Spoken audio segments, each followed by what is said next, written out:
Guys welcome to our channel Susmita dot Sudipta blog. এখন বাজে সকাল 11টা। আমি স্নান টান করে ফ্রেশ হয়ে ব্রেকফাস্ট করে এখন যাব রান্না করতে। তো চলো রান্নাঘরে কি দেখা হচ্ছে।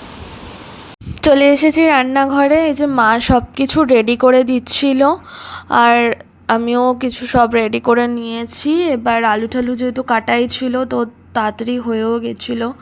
আলুটা ভেজে নিচ্ছি। এখানে কতগুলো বাসন পড়ে রয়েছে, ওগুলো মাজতে হবে। এদিকে মা কালকের জন্য সবজি কাটছিল আর আমি এদিকে সব মশলা টশলাগুলো দিয়ে যে কষাচ্ছি এখন। এবার আলুগুলোকে দিয়ে ভালো করে কষিয়ে নিচ্ছি। আমি শর্টেই করেছিলাম, এটা নিরামিষ আলুর দম ছিল যেহেতু মানডে আজকে, মা নিরামিষ খায় তো আমাদেরও নিরামিষ, তো রাত্রির জন্য এটা হচ্ছিল নিরামিষ।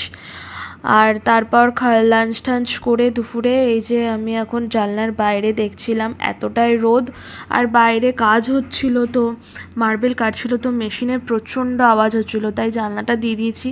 আর তার উপর খুব গরমও, তাই এসিটা অন করে নিয়েছি।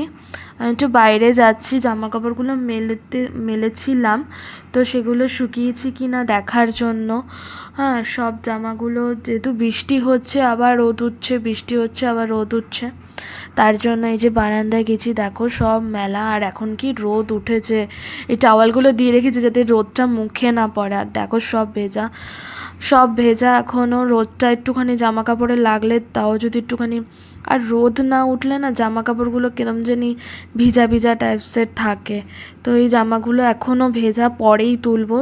তাই এখন আবার ওই ঘরটায় দেখে নিলাম মা জানলা দিয়েছে কিনা। এই যে ভাই ফুটবল খেলে, তো ভাই এই যে সেদিনকে উইনার হয়েছে, তো এই যে ট্রফি আর মেডেল নিয়ে এসছে। আর এদিকে আমি ওই ঘরে গেছিলাম, দেখছিলাম এটা ভাইয়ের ঘর, যে জানলাটা দেওয়া নাকি না, ওখানে জামা কাপড় মেলে রেখেছিল। বৃষ্টির দিনে না খুব প্রবলেম হয় জামা কাপড় মেলাতে, আর ওই জন্যই রোদ উঠলে জামাগুলো একটু রোদ না পেলে না খুবই কীরকম জানি একটা হয়ে থাকে। তো এই যে ঘরে চলে আসলাম, ওগুলো থাক পরেই তুলবো।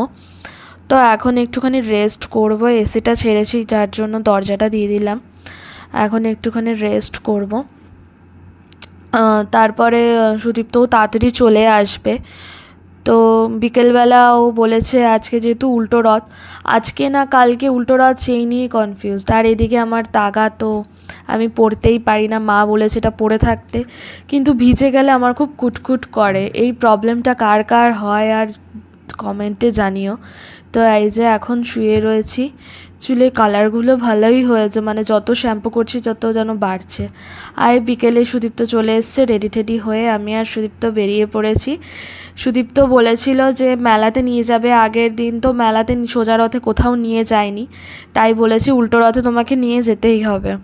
তো ওই অফিস থেকে ও এসে তারপরে আমাকে নিয়ে গেছিলো, আমরা গেছিলাম সল্টলেকে। এই যে বাইকের এখানে সুদীপ্ত বাইকের এটা পার্কিং, ওখানে রেখে আমরা এসেছিলাম সল্টলেকে। এখানেও মেলা বসেছিল, তো ফুচকার জন্য বলছিল, আমি তো আবার সব জায়গায় ফুচকা খাই না, ভালো লাগে না কেন জানি না। তারপর পাওভাজি দেখছিলাম, খুবই ভিড় দোকানটাতে, পাওভাজিও খুব ভালো হচ্ছিলো। তো অনেক দিন ধরে পাওভাজি খাই না আমি, আর সুদীপ্ত খেয়ে নিলাম।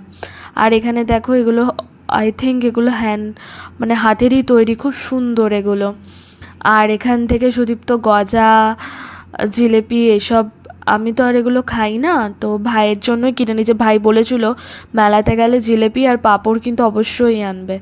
আর এই যে দেখো গেটটা বানিয়েছে, বড় গেটই বানিয়েছে, মানে দুটো গেট, একটা ওখান দিয়ে ঢুকে দেখে এসেছিলাম ওটা, আরেকটা এই যে হেঁটে গেলাম, এখানেও একটা গেট ছিল, এই গেট দিয়ে ঢুকলাম। এখানে প্রোগ্রাম হচ্ছিল কিছু, আর বাংলার হস্তশিল্প খুলেছিল, আর তারপরে বাংলাদেশের শাড়ি বাড়ি এগুলো কিছু কিছু স্টল বসেছিল। তারপরে কানের যা দাম, কিছুই কিনতে পারিনি, এতই দাম। 100 টাকার কানের এখানে 150 টাকায় বিক্রি হচ্ছে, তা কিছুই কিনিনি। যে ও বাইক নিয়ে নিয়েছে, আর ভাল লাগছিল না, কারণ প্রচণ্ড পায়ে ব্যথা করছিল সকালবেলার থেকেই, তো আমি আর হাঁটতে পারছিলাম না, তো ঘোরাও হয়ে গেছিলো। তো বাইক নিয়ে নিয়েছে, ও আবার দোকানে যাবে, তাই অনেকটাই দূর যেহেতু আমরা বেরিয়ে পড়েছি। আর দেখো পুরো রাস্তাটায় কেমন সুন্দর লাইটিং করেছিল, বেশ ভালোও লাগছিল দেখতে, অনেকটা লাইটিং করেছিল, মানে দুই পাড়েই একদম। হ্যাঁ, তো এইসব করে ঠোরে এখন আমরা বাড়ির দিকে যাচ্ছি, আর খুব ফুচকা খেতে ইচ্ছা করছিল। এনার কাছে আমরা বিয়ের আগে ফুচকা খেতাম, মিনিমাম 1 বছর পর আবার এনার কাছে গেলাম ফুচকা খেতে আমরা। তো ফুচকা টুচকা খেয়ে এখন এই যে আমরা এই ব্লগটাকে আর লম্বা করব না, এখানেই এন্ড করলাম। ভালো লাগলে লাইক, কমেন্ট, শেয়ার, সাবস্ক্রাইব করে দিও। আবার দেখা হচ্ছে নেক্সট ব্লগে। Bye bye.